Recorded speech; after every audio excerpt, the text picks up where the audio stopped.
Hi everyone, I'm here today with a crap products, disappointing products video. These are products that I did not like. Some of these I bought, some of them were sent to me. I'm gonna explain to you why I don't like them.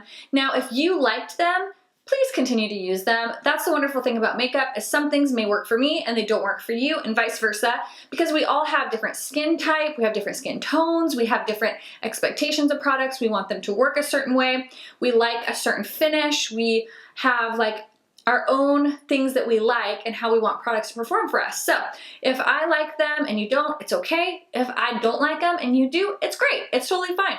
I'm just gonna explain to you why I didn't like these products. So if you wanna see my crap products, just stay tuned. So we're gonna get into crap products, but before I do, please make sure you are subscribed by hitting that subscribe button. And if you are subscribed but you haven't hit that bell, hit the bell so you're notified of all the new videos that come out by me. And don't forget to give this video a thumbs up. Now let's get into it. The first thing that is a crap product for me. This was actually sent to me. This is from Charlotte Tilbury. It is their Multi-Miracle Glow Cleanser, Mask, and Balm for Baby Soft Skin.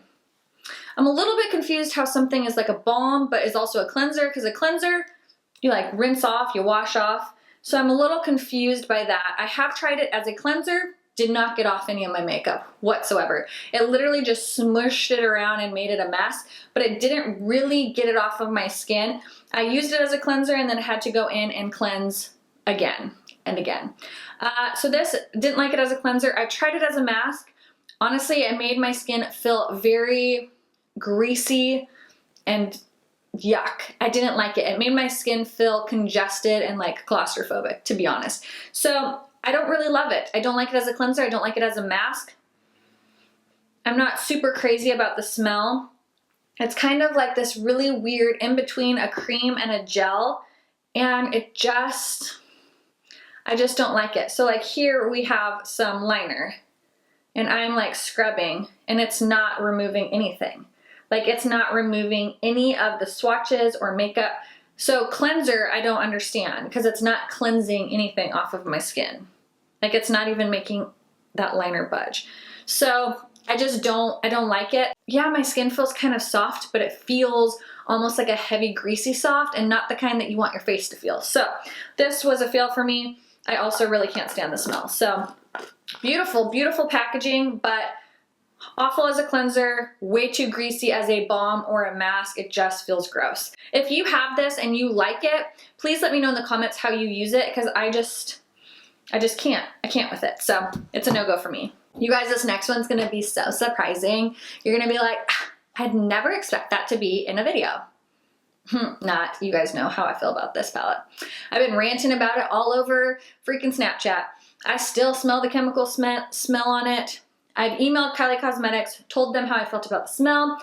They sent me a generic email back saying, we have talked to our company and it is safe for you to use, so go ahead and use it. And then I said, well, how is it safe? Like I can smell it right now. How is it safe? The smell is like overwhelming. It's very toxic chemical smell. And they responded back. They said it's due to packaging and shipping. So leave your palette open and let it air out. I mean, I have bought a ton of palettes. I have received a ton of palettes. I have never in my life had to, one, have a palette that smells like this, and two, have to leave it open so that it stops smelling like spray paint or turpentine. I don't get it. So other than the smell, I know I have heard that you can pop these out. A lot of people's just fall out. Luckily mine aren't like falling out like everyone else's. So they are glued in there pretty good, it seems. You can pop these out and put them in a Z palette or something. And apparently it's not the shadows that actually smell, it's the packaging. I don't know. To me, I'm like, if you are boxing something up and containing it in a package that smells like chemicals, like some of that has to be getting into the shadow, right? Like if you were to just take a room full of toxic fumes and like stick a person in there, like the person's gonna be affected by the toxic fumes. So wouldn't the shadow be affected by the toxic fumes because the palette is constantly closed? I mean, maybe I'm totally thinking that. That's just my thought. So anyways, besides the smell, I don't like the shadows. I don't feel like they're very pigmented. I am working on a dupes video. I have dupes for pretty much this whole row and this color. I'm working on dupes for these last few shades, so I will have that video coming probably in February. But this palette was like just a massive fail. Super disappointed with the customer service. Really annoyed that I just kept getting generic automatic emails. So anyways, not a fan. Won't be purchasing anything else from Kylie Cosmetics. Sad day. All right, the next is this L'Oreal Blend Artist sponge. I was actually sent one after I had already bought this.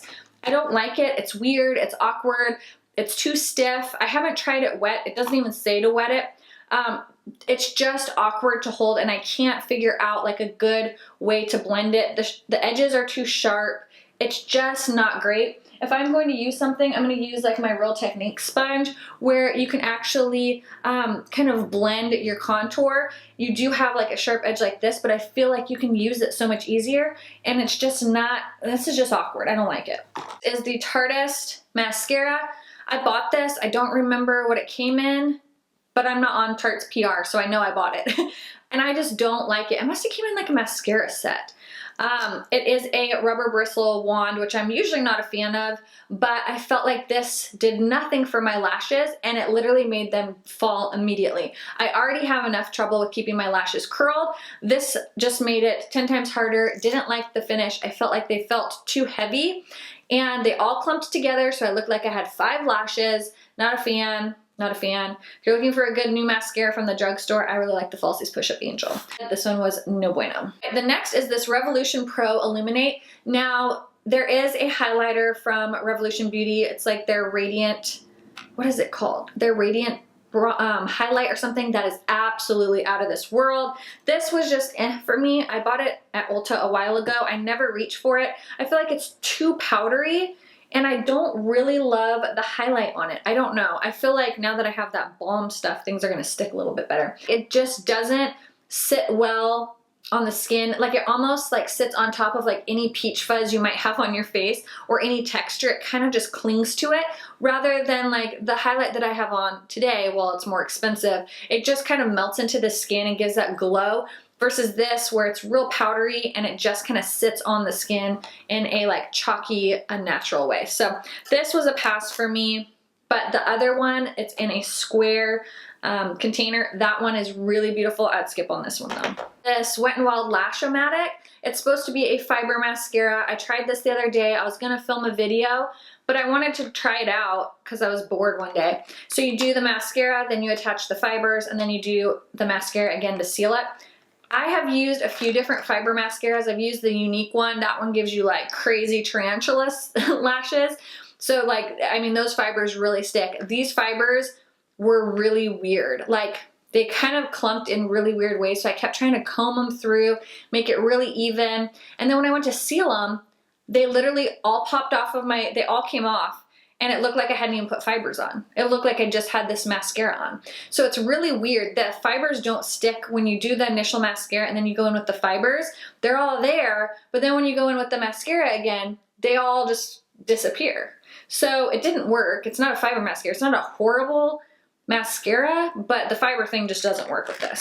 Hydra Boost Hydrating Concealer. You guys know how I feel about the Hydra Boost foundation. It's like, whew, that stuff is good. So I really wanted to try this. It says it works to refresh dry, thirsty skin with a hydrating core. I tried this under my eyes and it was not good. It's just very drying, which is weird. It's supposed to be hydrating, but it looks super cakey under my eyes. It settled into every fine line, every little wrinkle. Felt like it made me look aged. So this was a pass for me. I don't like it at all. So this is the Maybelline Master Blush. This I'm just not excited about. I love the blush colors. I think they're pretty, but they apply so patchy and blotchy, and you try to like not use too much because they are pretty darn pigmented. I mean, they pack a punch. There's a lot of color to them. You can see there. So you don't want to be over the top with them. So you try to do a light amount and tap off the excess, but when you go to blend it in, it just blends incredibly patchy. Incredibly patchy. And then you try to like add a little bit more to blend it out because it's all patchy and you're trying to make it like smooth looking, and then you get crazy clown cheeks real quick. So this was just a no-go. I don't like these blushes at all. Highlight is pretty. I do like the highlight. The blushes, I don't like. If you're looking for good, inexpensive blushes, the Ulta blushes are really good. The Ulta brand blushes are awesome, and I love them. And this just was like a no-go for me, so I'd pass on that. We have another mascara, the So Lashy. I don't like this. One, I don't like the wand. The like little torture ball at the end does not excite me whatsoever. It's just so torture ballish. I don't like it. I don't like it. I felt like it weighed my lashes down. I felt like I needed to use like 4 coats of this to get what 1 coat of this one would do. So I don't like it. I'm usually a huge fan of CoverGirl mascaras. Like I really love the Clump Crusher. It's one of my favorites. But this one was a pass for me. I don't like the applicator. Did not like the formula. The next, I had a first impressions of this on like a testing new products, but the thing is the audio was so crappy on that whole video that I ended up just axing the video. But if you want to see, like, it wouldn't be a first impressions, but a review of this, then please comment down below or give this video a thumbs up and comment down below, and I will do that. This just in that first impressions video, I ended up taking it off because it was so bad. It clung to every hair, every dry patch. It accentuated every pore. It settled into every fine line. I felt like my skin has never looked crappier. I felt, you know what? I might as well not even wear makeup because this makes my skin look so bad. It was probably like a medium coverage. I tried it with a brush. I tried it with a beauty blender. It made my skin look horrible. I've never had a foundation make my skin look so bad. It's a moussey texture, which doesn't bother me, but the finish just was absolutely horrendous. So I'd pass on that. Some people love it. Some people hate it. I totally thought it was garbage. All right, the next thing is this Infallible Paints liquid eyeliner. I really wanted to like this. I just don't. I feel like the tip of it, it's a brand new one, and I feel like when you go to do winged eyeliner, the tip of it just has no pigment. So you're trying to do the tip of the wing, which you need obviously the tip of the felt tip, and you can't get any product out. So then it messes up your wing. It's not completely matte either, which is kind of a bummer. And I felt like it kept drying out. So I would get like halfway through one eye, then I'd have to close it, kind of do this thing with it, go at it again. I mean, it just was too much work for what it is. The e.l.f. one is absolutely amazing. The Wet n Wild Pro line, I think, is like hands down the best. So I'd pass on that one as well. All right, y'all know how I feel about these Kylie Cosmetics liquid lipsticks. Not good. They make my lips so dry. They shrivel up my lips. They apply extremely patchy. I do not like these whatsoever. I bought a ton of them, really disappointed in it. I don't like any of them. I don't like the way they apply. I don't like the way they feel. I am wearing the new Makeup Forever ones, and they are so good. So good. They're now available on Sephora. They are like the best nude colors. I do have gloss over it, but I did wear one of the shades yesterday, and I had it on for at least 12 hours. It didn't fade, didn't wear off. My lips didn't feel dry, didn't need to reapply. I can wear these without putting a gloss over it. They are so good. The Makeup Forever ones are so good. The ColourPop ones are so good. I'd skip on these. All right, the last 2 products. This is a Rimmel London. These are their Provocalips. I just wasn't a fan of these. You have the Kiss Proof lip color on this side. This one is Kiss Fatale. Now you apply this, the color was really pretty. What threw me off is when I went to go apply this side, it literally just like wiped off everything that was on my lips. I tried to let this one dry for about 30 seconds to a minute, and then I went in with this and I just didn't like it. It started to move and separate and do weird things. The smell is kind of nice. It's kind of like a candy-ish smell. I just wasn't impressed. Again, ColourPop or those Makeup Forever ones just are stealing the show. So this is the last one. This is the Bravo Conditioning Primer from Benefit. I really wanted to like this. This was like a deluxe sample or something through Sephora. So it has like this little scrubby thing. You're supposed to put it through your brows, and then it conditions them and like preps them basically for your eyebrow products. At the times that I've used this, I will put it in through my brows, kind of let it set because it's so wet, and then it makes my brows crunchy, and then my brow product does not apply good. It does not, if you use a pencil at least, it does not apply well. So I don't know, if you have this, let me know how you use it, if you like it. But for me, it just made my brows all crunchy and weird, and then my brow product like applied real blotchy in some areas. So I don't know. Maybe this is only if you have good brows. I just have very minimal brows, so I don't know. If you like this, let me know your thoughts. And that is it. That is all for my crap products. I would love to know what products disappointed you. What did you get and you were like excited about and it ended up just being sucky? Leave them in the comments down below. Also, don't forget to subscribe and hit that thumbs up button, and I'll talk to you guys in the next one. Bye!